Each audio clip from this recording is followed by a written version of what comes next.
When I went in the second time, I could tell right away. This is 2 weeks later. I'm back in Emerge, same Emerge, different doctor. And I could tell right away by the looks on their faces that something was very wrong. This time they called in a cardiologist. They hadn't called in a cardiologist 2 weeks ago because it wasn't my heart, right? It was just indigestion.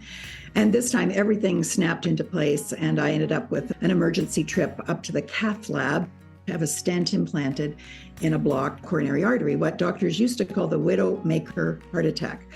So it was only after I got home that I started to get really mad. Like, how could this have happened to me? How could that doctor have sent me home? I'm Peter McCully. BC's Carolyn Thomas is a Mayo Clinic trained women's health advocate, a heart attack survivor, blogger, author, and speaker. Recently, she was a speaker at the Canadian Women's Heart Health Summit held in Vancouver. We're talking women's heart health on this edition of Today in BC. I'm glad you could join us on the podcast today, Carolyn. Thank you, Peter. Thanks for inviting me. I recently saw some statistics on women's heart health from the Canadian Women's Heart Health Centre. It was alarming, to say the least. Every 7 minutes, a Canadian woman is diagnosed with heart disease. Every 20 minutes, a Canadian woman suffers a heart attack. And women in Canada are 7 times more likely to die of cardiovascular disease than breast cancer. And you've written a book, A Women's Guide to Living with Heart Disease. Your personal experience has inspired you to write the book? The book actually never was on my agenda, nor was having a heart attack. Like most people, I thought heart attacks, when number one, happened to men, old fat men out on the golf course who clutch their chests, fall down unconscious, 911, CPR.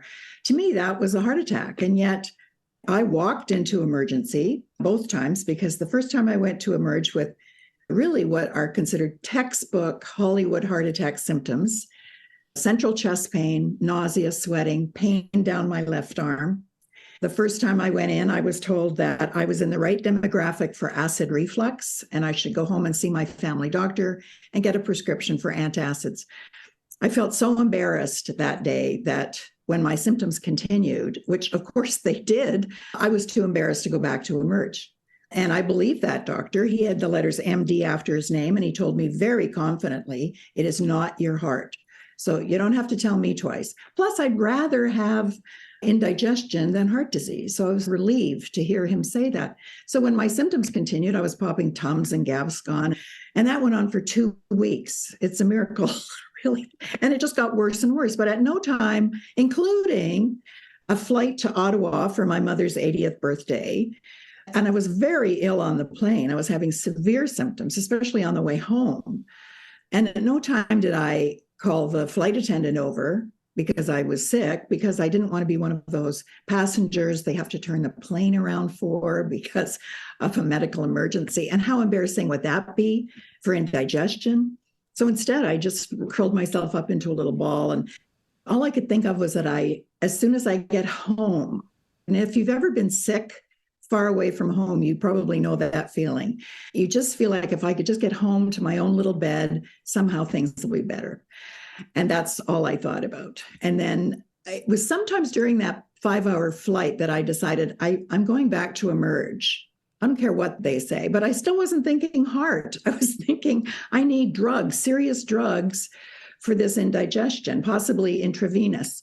I used to think at the time, how do people stand it? Like, I've heard of acid reflux. I'd never had it before, but I'd heard about it. And I thought, how do people stand it? I have to go to work tomorrow. I can't work like this. I could barely walk 5 steps without having to stop. When I went in the second time, I could tell right away. This is 2 weeks later. I'm back in Emerge, same Emerge, different doctor. And I could tell right away by the looks on their faces that something was very wrong. This time they called in a cardiologist. They hadn't called in a cardiologist 2 weeks ago because it wasn't my heart, right? It was just indigestion. And this time everything snapped into place and I ended up with an emergency trip up to the cath lab, as they call it, to have a stent implanted in a blocked coronary artery, what doctors used to call the widowmaker heart attack, which is a very male-centric description of my heart attack. It implies that the wife of the patient becomes a widow because it's such a severe heart attack in one of the biggest coronary arteries. So it was only after I got home that I started to get really mad. Like, really, I was so overwhelmed when I was in the hospital that me, of all people, could be experiencing this. And it took me a while to get really upset. Like, how could this have happened to me? How could that doctor have sent me home? I often say that I wish the emergency doctor who misdiagnosed me and sent me home had only bothered to Google my symptoms. Because I'm pretty sure that if you Google central chest pain, nausea, sweating, and pain down your left arm, there's only one result that you would get, and that's myocardial infarction or a heart attack. And yet, because he was so confident, here I am, middle-aged woman, walks in on her own steam, which I learned later is very common for women having heart attacks. So his decision to send me home, I think, was what triggered how upset I was after the fact. How could that have happened to me? How does it happen to other women? And that's when I started looking stuff up. I asked Dr. Google, how often does this happen that women in mid-heart attack get misdiagnosed and sent home?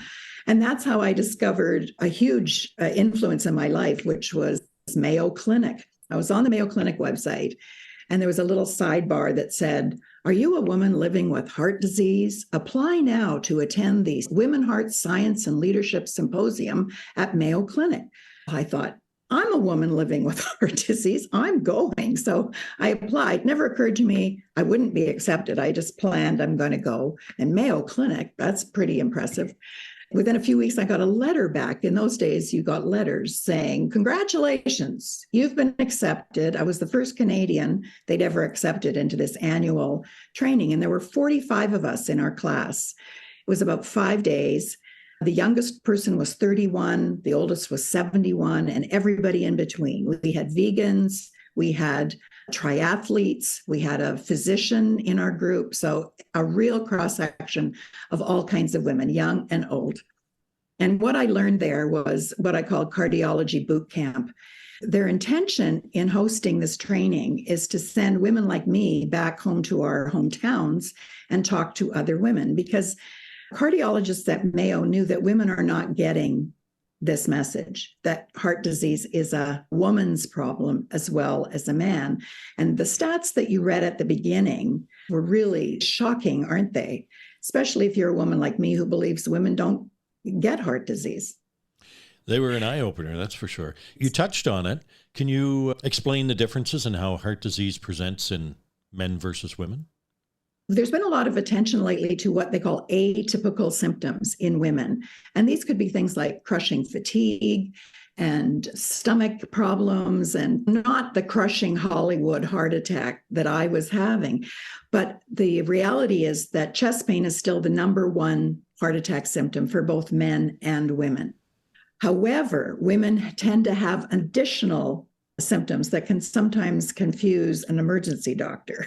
So if I say that I've had pain in my shoulder, but I was gardening yesterday, right away, the doctor will say it could be a muscle problem. It could be this acid reflux, which is a very common misdiagnosis, or it could be a gallbladder problem, or it could be stress. And what woman is not feeling stressed, right? So if you have anxiety or stress on your medical chart, it's very hard to go on from there. They're not going to order cardiac tests, for example, to see if it could be cardiac. But chest pain, as I said, is still the number one symptom that says something is wrong. Let's get this seen.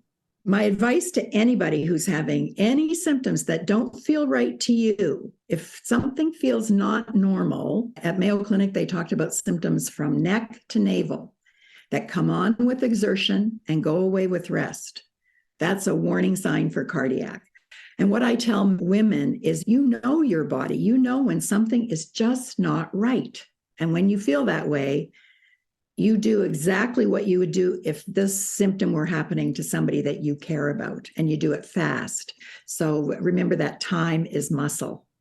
The book emphasizes the importance of self-care for people with heart disease. And what are some of the practices that have been particularly helpful for you? I have to say that I'm a former distance runner. Before my heart attack, for almost 20 years, I was a distance runner. And so I couldn't run after my heart attack, not because of my heart attack, but because I developed arthritis in my knee. So I became very painful to run. But walking was, I think, the best thing that I could have possibly done. Because here's the thing. If you have, let's say you have a blocked coronary artery, as I did, and the cardiologist put a stent in there to help the blood flow through where it used to be blocked, that affects one tiny area of the heart. Now, you hear about people who have multiple stents put in multiple coronary arteries, or people who have surgery and they have quadruple bypass or quintuple bypass in several arteries. A procedure only affects the coronary artery that's being operated on, whereas walking or other types of exercise affect every cell in your body, not just the ones in your heart. Really interesting study out of Germany that took two groups of heart patients. One was told to ride bicycles 3 times a week, and the other had a stent implanted and medications to help support the stent. And guess which group did better at the end of 1 year? The group who rode their bikes. So this is a hard sell to patients, because if you tell a patient, male or female, that there's a blockage in one of your coronary arteries, but we think we can manage it through exercise, most people are going to say, I want that blockage cleaned out. So it's a hard sell for patients. Patients like it when doctors say, we're going to do this invasive procedure and we think this will help. But actually, putting a stent in your artery doesn't prevent you from having another cardiac event. It may help your symptoms, but chances are the blockage could come back. If you have a blockage in one artery, we know that having a heart attack is one of the biggest risk factors for having another heart attack, because you've already got this tendency to grow these blockages. Invasive procedures are not always the best. Sometimes things like getting more exercise. There's a cardiologist in the States, Dr. John Mandrola, and he has a saying that I just love. And he says, you only have to exercise on the days you plan to eat. Isn't that a good reminder? Like I just had breakfast, so today is the day. After all of this, what did the cardiologist tell you was the main cause of your heart problems? Was it lifestyle, DNA, a mix? That's a really good question, because when I was in the intensive care unit after my heart attack, every doctor and every nurse that I met there asked me the same questions. Were you a smoker? Did you have a family history? They all wanted to know, because everything else was normal. My cholesterol was normal. I'd been a runner for years and years. But the one risk factor that I did have that I didn't even know about until 2 years after my heart attack was that I had a pregnancy complication years earlier with my first baby called preeclampsia. And this is a very serious problem, often seen in first-time moms with your first baby. And it's a problem with a spike in high blood pressure during pregnancy, a bunch of other symptoms, problems with your vision. Usually bed rest or immediate induction of the baby is necessary. But in my case, once the baby arrives, the preeclampsia goes away and you never think about it. And it was only 2 years later that I read in the New York Times about a Queen's University researcher named Dr. Graham Smith, who had published research saying that pregnancy complications like mine are highly linked to future heart disease, which I never knew. So here I am walking around with this risk factor that's unique to women. And there are a number of other pregnancy complications, like having miscarriages, having a full-term but low birth weight baby is a risk factor that something's wrong with the vascular system that's supposed to be growing the baby. Those are the kind of risk factors that I don't think anybody except Dr. Graham Smith was really sounding the alarm with back in 2008. So, Carolyn, I understand the book that you've written about heart disease, A Woman's Guide to Living with Heart Disease, was published by Johns Hopkins University. Yes, it was. And I never planned this. I never thought in a million years I'd be writing a book about this. But I got a call out of the blue one day from the executive editor at Johns Hopkins. And she said, we love your blog, Heart Sisters. We love how you write. Have you ever considered writing a book based on all of the articles that you've written in your blog? At that time, I had hundreds of articles because I really threw myself into this research and knowledge sharing that I'd learned at Mayo. And at first I said, no, I would never do that because I'm a heart patient and I've still got some ongoing symptoms and it's way too much work, way too much for a heart patient to take on. And she said, look at it this way. You've already written the book. You just take 2 paragraphs from this article and a few paragraphs from that article, and you put them together, and there's your book. And I thought, well, that does sound easy. So I said yes.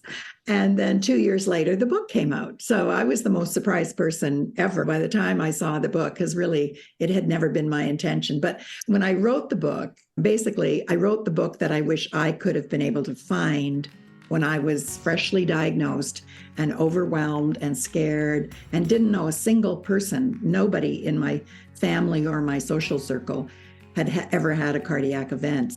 I basically wrote the book that answered some of the questions I had back then. When Today in BC continues, Carolyn Thomas talks about the unique challenges that women with heart disease face.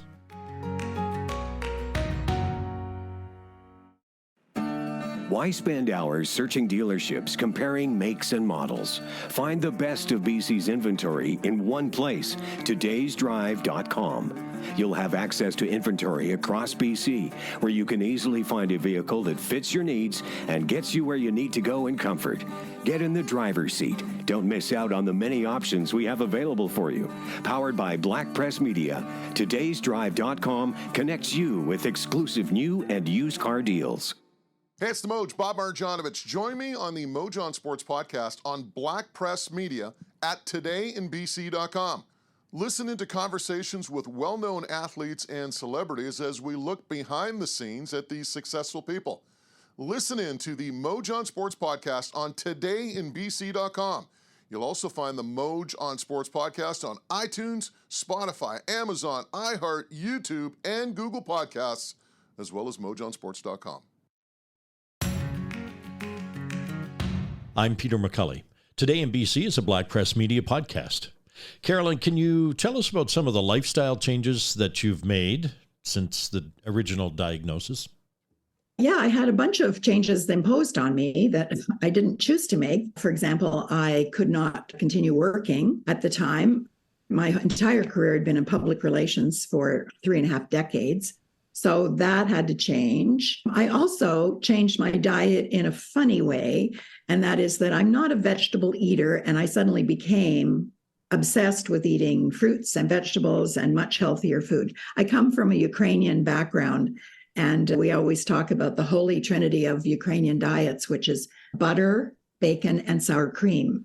Those are my favorite foods, right? I really have made an effort. And my family, I must say, they're very strict about policing what I eat and what I don't eat. So they know more about heart-healthy diets than the average person. When I was doing my Mayo Clinic training, they really recommend the Mediterranean diet, some version of a Mediterranean diet, which is lots of fruits and vegetables, very little red meat, lots of fish, especially fatty fish, like salmon, for example. The Mediterranean diet isn't a diet per se. It's just a very healthy, heart-healthy way of eating. Can you talk about some of the unique challenges that women with heart disease face? Yes, I think one of the biggest challenges right off the bat is getting an accurate diagnosis. A few years ago, the Heart and Stroke Foundation issued a report that was shocking. It said that women tend to be underdiagnosed compared to our male counterparts who are presenting with the same symptoms, underdiagnosed and undertreated even when appropriately diagnosed. That's shocking, unless you're a person like me and you've been reading about more and more about these studies that say the same thing. And one of the worst studies, I must say, was a couple of years ago out of the States, and it was a study on ambulances. And they found that if a woman was in the back of the bus, as paramedics say, the woman is being transported from home to the hospital with cardiac symptoms, the ambulance is significantly less likely to have flashing lights and sirens than if a man is in the back of the ambulance. You tell me, how is that possible? How is that possible? And in the ambulance world, there's a very strict list of who gets priorities. So, for example, a person having a cardiac arrest or a person who's been in a terrible motor vehicle accident, they get transported first. So even women in cardiac arrest don't get the same kind of treatment in the ambulance. And that even involves basic things like monitoring the heart with an EKG, giving a person an aspirin, which is standard practice for paramedics to do that en route to the hospital. Doctors like to say time is muscle. So the faster you can get to the hospital in an acute emergency like a heart attack, the greater the likelihood they'll be able to help you. And the opposite of that is true too. And what group is spearheading a push for those changes? It was interesting. You mentioned that I had spoken at the Canadian Women's Heart Health Summit in Vancouver. The speakers at that conference were really inspiring. Many cardiologists who their whole mission in life is to close what they call the gender gap in cardiology. So to help educate not only women, because women are the ones who are unaware that this is not just a man's problem, but to educate their physicians as well. Because women wouldn't be aware it's a problem until it's a problem. Oh, not only that, but women's priorities. There's been a lot of studies on this, which again, I didn't find out until after my heart attack, unfortunately. When I was at Mayo Clinic, they talked about a study that they had done at Mayo, and it was on women's priorities because they wondered, why are women slower than men, I mean really slower than men, to seek help during a cardiac event? They asked women, what are your highest priorities? What's more important to you? Like, what are you waiting around for? And they found the answers were really interesting. Number one, the number one answer in their survey was family, specifically children. If you have children, that's your number one priority. Number two was home, where we live, how clean our homes are. Work came in number three, not only as a source of income, but as a source of self-esteem, workplace relationships. After that was pets, which was surprising at first. But then when you think about it, we just love our pets. Underneath the pets is the spouse, right below Sounds the about dog. right. Yeah, sounds about right. And the last on the list was myself. So think about that. That means, generally speaking, there are exceptions, of course, but generally speaking, the Mayo study found that after your family, the children, home, work, pets, your spouse, then you will take care of your own needs. So that's a really important element that has to be changed. It's like when you're on the plane and they warn you, put on your own oxygen mask before you deal with the children, because women will instinctively take care of the kids first or other people whose needs they identify as more important than my needs. So we have to really put ourselves number one. What I tell my audiences when I give talks about this is, what would you do if it were your daughter or your mom or your sister or your friend who was having the same symptoms I was having when I got on that plane in Ottawa and flew home to Victoria? There isn't a woman in any of my audiences who wouldn't agree. Of course, if it were my daughter or my sister or my mom, I would be screaming blue murder. I would have demanded that they turn that plane around if a sick person like me was sitting next to them. So why don't we do that for ourselves? That's a very important dilemma that women have to face. I really urge women, think of what you would do if this was your sister or your mom or your daughter, and then do exactly the same thing for yourself. Carolyn, what advice would you give to someone who's recently been diagnosed with heart disease? The first thing I would say is to remember that you are not always going to feel this way. And I say this because having any kind of a cardiac event, a heart rhythm problem, a valve problem, a cardiac event like a heart attack, any kind of cardiac event is so overwhelming and so shocking and so frightening for many women that it's easy to believe that things are bad now and they're just going to get worse. So, for example, many women have told me that after their cardiac event, every twinge, every bubble, everything that happens in their chest or their abdomen means that I have to call 911 because it's back again. And it doesn't mean that. We learn to differentiate between what's a normal twinge or a bubble and what is alarming enough to call 911. How has living with heart disease changed your perspective on life? It's changed pretty well everything. And in a funny way, one of the things that I had to learn very fast was pacing, which is a skill I had never bothered to learn. I was one of those PR people always running around with my hair on fire. First one at work every day, last one to leave, always the go-to person on the team. That was who I was. And then suddenly I had to stop work and then pace the rest of my days because I have ongoing symptoms, probably due to the 2-week delay in actually getting appropriate treatment. So I have ongoing symptoms now of something called microvascular disease, which are the small vessels, the smallest vessels that feed the heart muscle, too small to stent, too small to bypass, but still causing severe symptoms like chest pain, crushing fatigue, shortness of breath. So it's like having a heart attack every day. So I've had to learn to pace myself every day, interrupted by naps sometimes. For example, even chatting with you is considered an outing. I call these days 1 outing days or 2 outing days, or rarely I'll have a 3 outing day. I used to have 5 outings on my way to my first outing, pre-heart attack. Yeah. I was that kind of person. So when you go from running around with your hair on fire to being very cautious and careful and saying, I don't know, it's almost nap time, better get home. It's a very profound change. I'd like to thank Carolyn Thomas for being with us on this edition of Today in BC. If you have suggestions or comments, send us a voice message to podcast@blackpress.ca. You may be part of our podcast mailbag segment. You'll find Today in BC podcasts on iTunes, Spotify, Amazon, iHeart, and Google Podcasts.